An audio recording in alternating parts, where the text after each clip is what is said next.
Welcome to the Leg 9 arrivals. Team Brunel, Team Axonabel already across the line.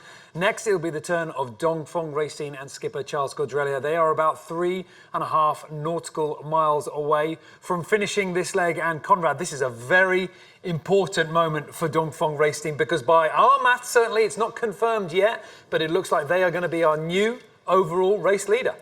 Well, that's right. It's been a bit of a battle backwards and forwards between Mafre and Dongfeng for the overall lead, and this time the pendulum is swinging back towards the Chinese boat, and it's just setting us up for a fantastic finish for the last two legs.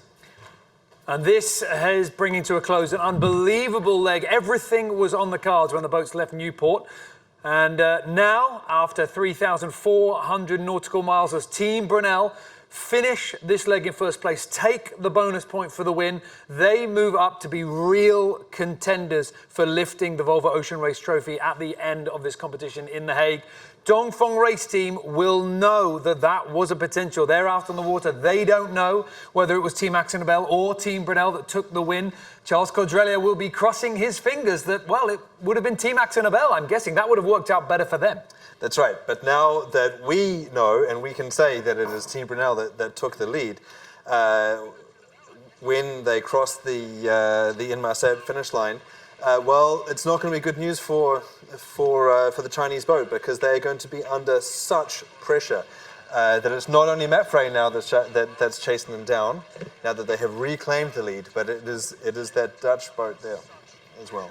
Well, we're seeing live images from Dongfeng Racing as we go to the racetrack. You can see the finish line just ahead of them. The Inmarsat finish line about 2.5 nautical miles away, with Dongfeng Racing doing about 15 knots, and good conditions right now as the sun comes up in the River Severn. Things are looking a little bit better now, racing-wise. And, you know, Conrad, we were talking, a couple of days ago, we were talking months ago about the difficulties of the finish here in Cardiff. The sailors were all well aware of the potential park up and the tricky conditions, just like we have in the doldrums that we've crossed 4 times. But so far, so good. Actually, the tide, they've had to deal with that. But the breeze across the line, it's been there, a welcome relief. Yeah, that's right. They had a bit of a park up overnight, but that was to be expected. But I think that they have played the current very, very well. This is something that we knew that they were going to have to deal with. They knew they were going to have to deal with. As soon as this leg was announced, they all got their textbooks out. They figured out what were going to be the key moments, when we're going, which side was going to play in which scenario. There's just one thing that I'd like to flag up here, that we've got typically 9 people on each boat. One of them is the skipper, but he's sort of pretty heavily involved in sailing the boat. The navigator is 100% charged with the responsibility of coming up with the tactics and the strategy. But each team, perhaps with the exception of Scallywag, has a big meteorological think tank, always looking for the corners of the racetrack where there might be an advantage. And there's a lot of brain power, a lot of firepower invested in coming up with strategies for how to deal with challenging scenarios like the one that they've just been through.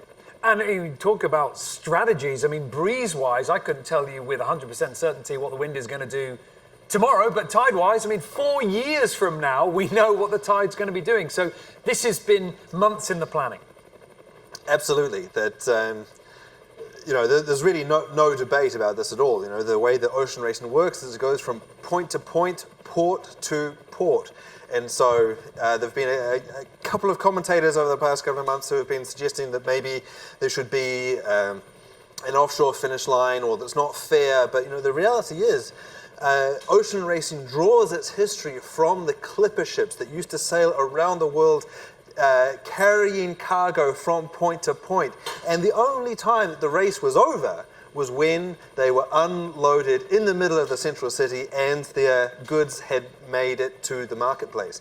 So this is just the way it is, folks. You've got to go point to point and race all the way to the finish line, and that finish line has to be right off the city that you're going to. And what a great way to cross the Inmarsat finish line here at the end of leg 9 for Dongfeng Racing. Third, not maximum points for Charles Cordrelia, but it will see them move up.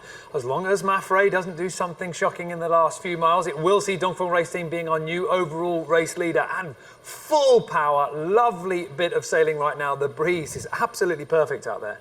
Yeah, now I'd just like to draw your attention to again the chart that we put together in yesterday's show that talked about the trend and the scores that these teams on the podium have enjoyed. And again, you know, we've got Dongfeng Racing who have been second, third and fourth. They haven't had any other position so far in this race, and here they are coming in third. So, and again, astonishingly, so far towards the end of the race, taking over again the overall lead without having ever stepped foot onto the top step of the podium, and that is completely remarkable. The strategists here, when they came up with this new edition of the Volvo Ocean Race, they put bonus points on the leg win, and they said, all right, well, that's going to inspire dramatic racing and risk-taking, and we're really going to try and push for the overall winner to be the one that is out there, that throws it all on the line, that wins the legs and wins the overall. But thus far, it seems like this sort of slow and steady approach for Dongfeng is really working. It's amazing. Absolutely incredible to think that this team have not won a leg yet. But as the points are so close at the top of the overall leaderboard, or at least it looks like they will be as this leg is concluded, Charles Cordrelia needs to now win a leg. Those last 2 European legs, he's got to be absolutely on the top. Yeah, I mean, either way, whether this is Brunel, whether this is Mapfre, or whether this is Dongfeng that takes the overall trophy in The Hague, it's going to be one of the boats that wins these next 2 legs. It's unavoidable. You've got to go chasing those bonus points. We're seeing full crew on the deck at the moment with the stack around the middle of the boat. And the last few adjustments going on down to leeward with the jib and making sure that boat is fully up to power. I mean, there's nothing around to cause this boat any trouble right now. They've got a healthy lead over Vestas 11th Hour Racing, nearly 10 nautical miles. Still, Charles Cordrelia, he is a little bit nervous here, isn't he? He wants to get across that line before he can relax. That's right. You can see in this heli shot that it is Charles, the skipper, on the helm right now with his trusty lieutenant, Kevin Escoffier, on his right-hand man, sitting on his right-hand side.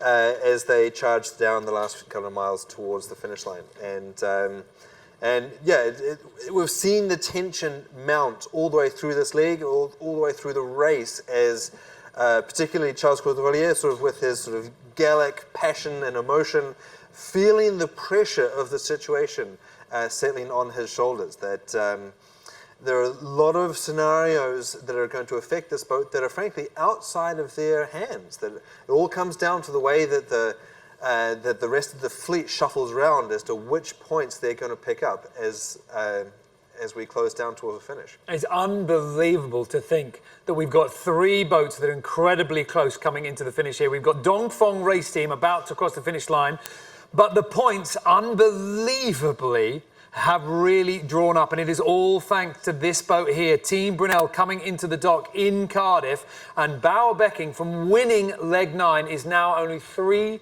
points away from being our overall race leader. With 2 short European legs to go, Bauer Becking could absolutely be the man to lift the Volvo Ocean Race Trophy for this edition. But now, however, a chance for celebrations and reuniting with friends and family on the dock. Bauer Becking and Team Brunel coming into the dock, and a well-deserved race victory. Let's listen in.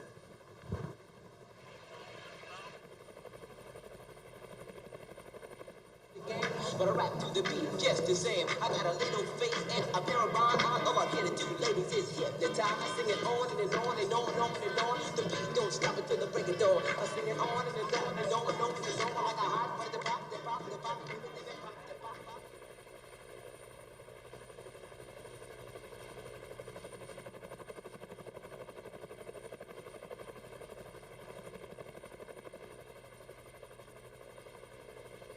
their way onto the finish line with Dongfeng Race Team, with the last nautical mile to go for the Chinese boat to cross the line here. And, you know, Conrad, I know that they haven't crossed the finish line, that there's no one else around right now. We can be fairly certain that it's going to be Dongfeng Racing being our new de facto leader of the Volvo Ocean Race on 60 points. Team Brunel are going to be 3 points behind them, with Mafre wedged in between. So now you've got 2 European legs, no double points. What do you say to your crew if you're a skipper of any one of those boats? I mean, this is going to be pretty close to keep calm in this situation. It's all going to come down to this final little sprint. Yeah, and what a wild sprint it's going to be. Remember, we call these short sprint legs, but they are going to be incredibly challenging, particularly because in the next leg we go around Ireland, around the British Isles, further north than Cape Horn is south. So if they went through cold conditions in this past leg, going across the transatlantic and sometimes into the Labrador Current with almost freezing conditions, well, it's going to be cold again in the next one. But this is a team that is well equipped for that. We've got Olympians on board, we've got medalists, we've got Figaro sailors. These are sailors that are well equipped for these kind of conditions. Well, here comes the moment for Dongfeng Race Team when they will be crowned the overall race leader. The Chinese boat crossing the Inmarsat finish line at the end of leg 9, just off the city of Cardiff. Charles Cordrelia takes 3rd place on the water for the Chinese offshore dream. 2 Chinese sailors joining this squad here, and now skipper Charles Cordrelia comes across the line. He wanted first, he wanted the bonus points, but it could have gone so much worse. Mafre were bearing down on them in the last few days.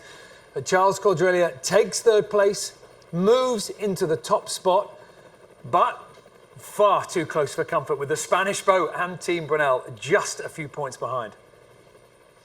Yeah, it's nice to see that they were working so hard to keep the boat up to speed, even in the final miles when, as you said, they were no longer under threat. But this is a team that does not relax, for better or worse, because we can see the tensions sort of rising on that team.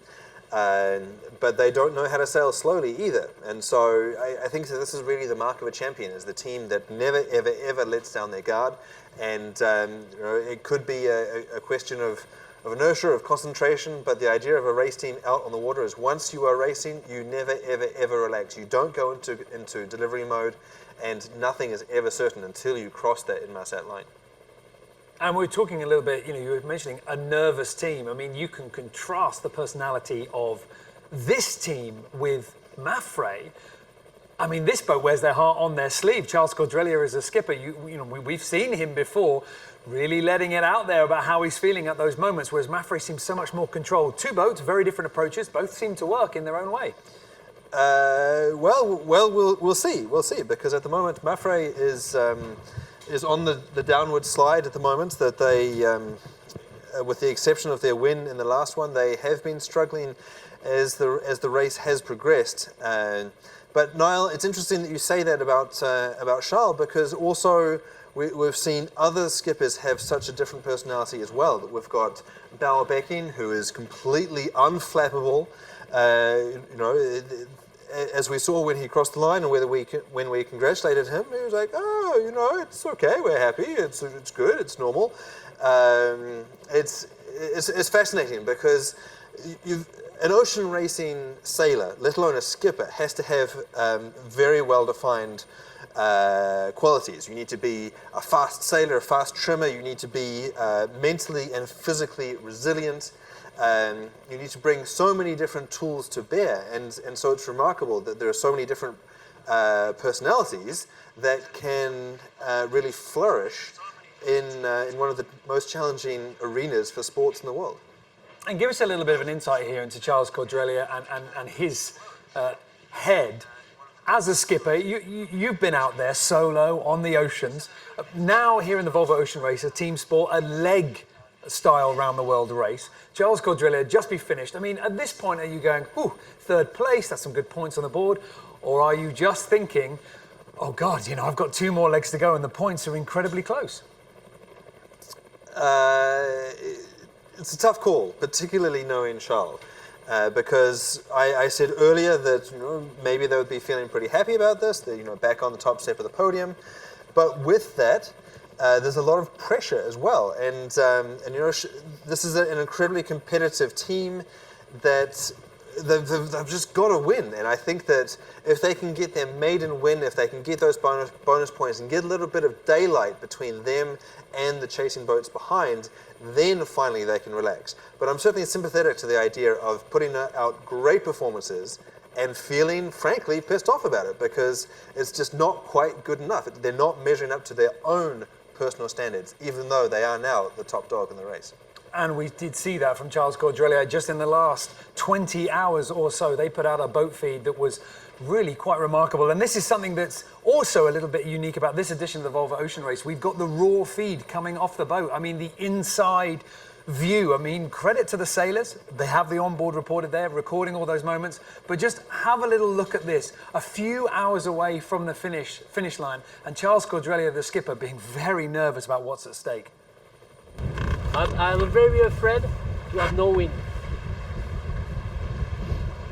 I don't know, but I imagine the worst case. And the worst case is at one moment no wind, and you have to put the onshore if you want to put the onshore.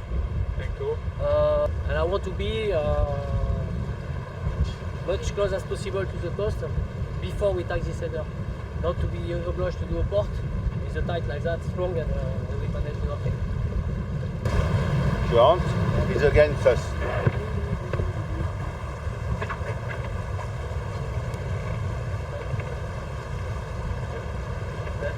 Just start. Imagine. So we got 6 hours on it? We have 8 meters between high water 4 hours and no against water. us, and, it's longer. I think we can have 3.5 4 knots of tide against us.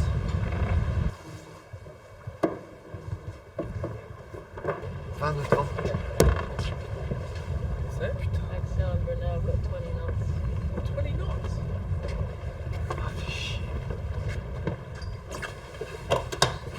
On se demandait ce qu'on a touché. Quoi. Putain,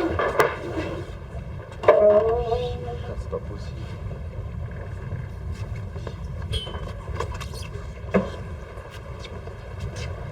Bon, ok.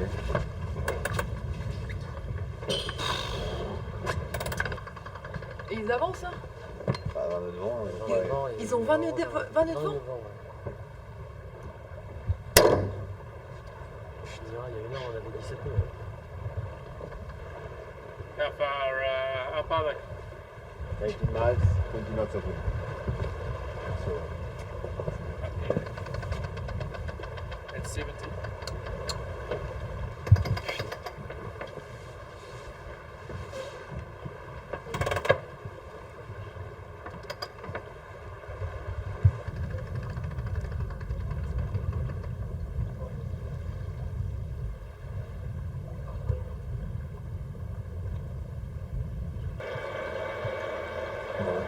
c'est la vie.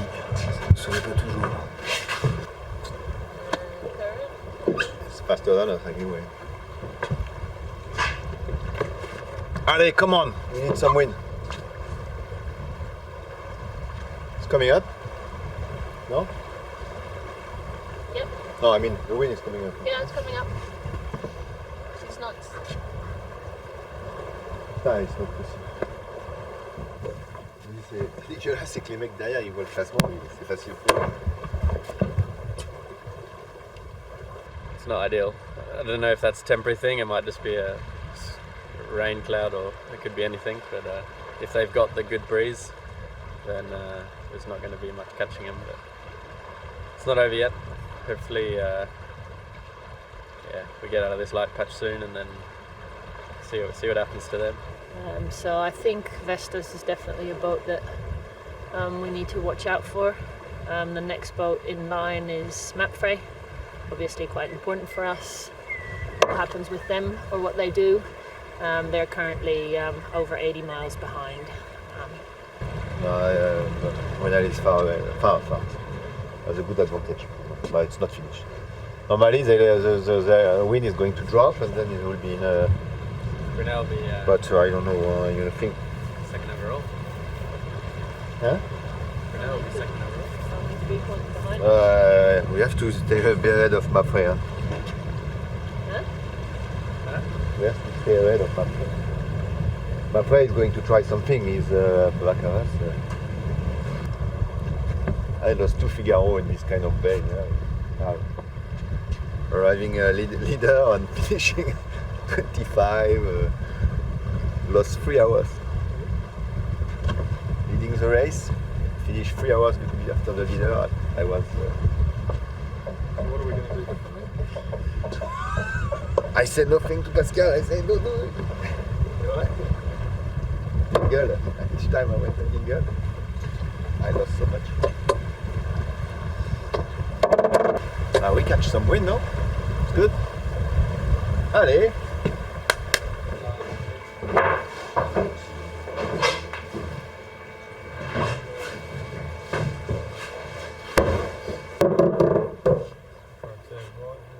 Yeah.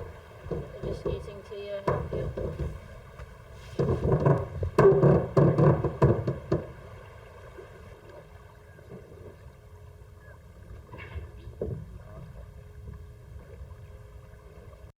Dongfeng Racing and skipper Charles Codrelli are very nervous indeed in the closing stages of leg 9, but now they are across the line. It is 3rd place finish for the Chinese boat. The top spot went to Team Brunel, then Team Axonabel, then Dongfeng Racing. Those 2 Dutch boats now on the dock, and we're going to be able to hear reactions from the sailors when they make their way to the Volvo Ocean Race Pavilion on shore in the Cardiff stopover, as well as hearing a little bit more from skipper Charles Codrelli. Plus, of course, we've got Vestas 11th Hour Racing. They are coming in on the water. They've got a few more miles to go, but they look set to be our 4th finisher here across the Immersat finish line for leg 9. And then behind them, we've got Mapfre, we've got Turn the Tide on Plastic, and a good few miles away, we've got Sun Hunkai Scallywag. But next up, it is going to be Vestas 11th Hour Racing. We're going to take a short break here in Volvo Ocean Race headquarters, and we will be back with you shortly.